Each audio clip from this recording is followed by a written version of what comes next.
Hi everyone, welcome back to the Homestead Kitchen. After my last video in the kitchen making sourdough starter, a lot of you really enjoyed it, so I figured I would make something with my starter. It has been going really well and I've been using it mostly for crackers, but there's something else that you know I love to make and I've never officially made a video of it. So today I'm going to be making my homemade sourdough bread. So when I first started making sourdough bread, I made them all pretty, I made the big round loaves and everything, but it really wasn't very usable for our lifestyle. I really just need a sandwich bread, something I can quick cut, toast, use for breakfast, use for sandwiches, just something really simple and easy. So I'll show you what I'll be using. The first thing you're going to need is a good going sourdough starter. If you don't have one of these, it takes a week at least to really get one going. I'll leave a link up above so that you can click that and make your own starter if you haven't already. Besides a good sourdough starter, you're going to need some flour. I'm slowly switching over, trying to use healthier ingredients in everything I'm making, so I am using an organic all-purpose flour. You're also going to need salt. I'm using a pink Himalayan salt, but you can use any salt. I'm also going to use some warm water. Now, when I'm making my starter and when I'm feeding it, I'm not really good about measuring ingredients, but when I'm making my bread, I really want to measure these and get these just right. So a good quality food scale is really important. It took me a few before I finally found this one. I'll leave a link in the description below. If you don't have a food scale yet, you need one. Today I'm going to be making one very large loaf of bread, so I'm going to be using about 225 grams of my sourdough starter.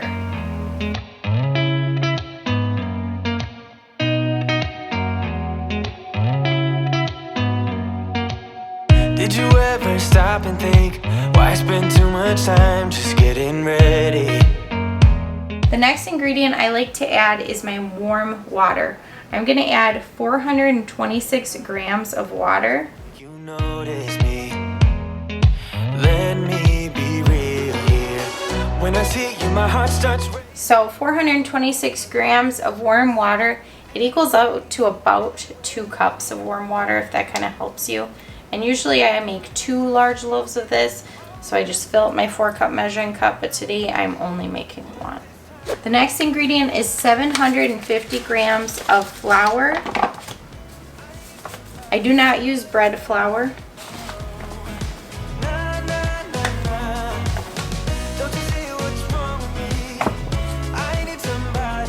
Last ingredient is 13 grams of salt.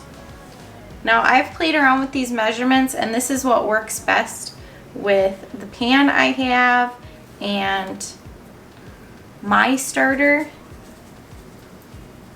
but certainly play around with them to see what works best for you. But still you got me missing you. When I see you, my heart starts racing, but I don't know if I like this chasing and playing and waiting around. It's a shame that my hands start shaking all of the time when you're around me, but this time, girl, I know what's bothering me. I need somebody to love. Oh, nah, nah, nah, nah. I'm gonna add just a little bit more warm water. That's because it's a little drier than I want it to be. God, I'm sick of this waiting. You got me going crazy tonight. So why don't you come on over and be my somebody to love? Somebody to love, somebody to love, somebody. So normally what I will do is I will feed my starter around lunchtime, and then in the evening after the kids go to bed, I'll mix up my bread dough. Now, if it's cold outside, I'll turn my oven on and let this kind of rise here covered up. But it's not cold outside. It's like 100 degrees outside. So I'm actually going to set this in my mudroom for a little bit while I get my bread pan ready for it. There aren't a ton of advantages of having an unheated room in your house, but this is one. So while that is rising a little bit, I'm going to get my pan ready. And I just wanted to show you that you don't need to buy any special pan to make your bread. You can make it in any round dish, cast iron, what have you. This recipe works great in anything. I used to typically use this regular size bread pan for this recipe, and I just had to put in 2 pans. But this pan, this is my favorite pan. This is my Pullman pan, and if you aren't familiar with these, they're really, really cool because I think they're really cool because they have a lid that slides on and off. And so what happens is the bread hopefully gets tall enough that it just touches the lid, and it makes this perfect square slice, which just, it's great for making sandwiches and toasting, and that's why I really like my Pullman pan. But any pan will work, whatever you have. I'm going to grease my pan before I put my dough in it. I'm just going to use some avocado oil. I do keep the ends of the sleeves from butter so that I can use those for buttering pans for things like this. But sometimes I share my bread with those who can't have dairy, and I always feel bad when I've buttered the pan. So I just kind of got into the habit that I use avocado oil now, just specifically for bread. Make sure you get your corners really good, especially if you have an old pan. My dough has been sitting about 10 minutes or so. The longer I can let it sit, the better, but I'm kind of in a hurry to go to bed. So I'm going to put it in my pan, and then I'm going to leave it out all night, and I'll be baking this fresh in the morning. So I started by feeding it at lunchtime, feed it every day about lunchtime, shortly after lunch. Dough gets mixed up before bed and laid out, and then bread gets made in the morning. So I'm going to let this sit out in the mudroom overnight. What I would typically do if it's cold in the house, my little trick is to just turn my oven on 350 degrees while my dough is rising in my bowl, and make sure everything's out of my oven because I use my oven for storage. And then I will put my bread pan in the bowl before I go to sleep, and I turn my oven off.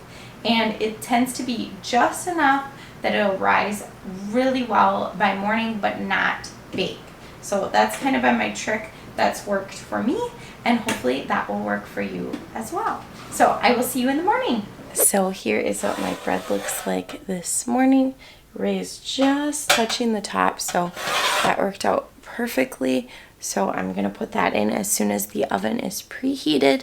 But if your bread didn't raise this much, if it was in a cooler area, what I would normally do is put it in the oven while it's preheating for just a little bit, and just keep checking on it till it's raised, take it out, and then put it in for the full time, or just leave it in there, and it should raise as the temperature is kind of slowly rising. So now that my oven is preheated, I'm going to put my dough in the oven. I am going to bake it for a full hour, but I like to bake it first for 30 minutes with the lid on. Then I carefully slide the lid off and bake it another 30 without it. You could certainly leave the lid on. I just find that when it's this full, it's harder to get it off, but at least it's already made its shape after about 30 minutes.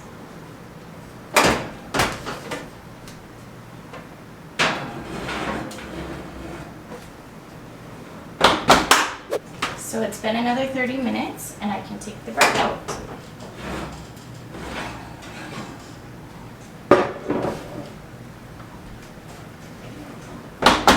Thanks for making sourdough bread with me. If you have any other great sourdough recipes you would love to see, leave a comment down below.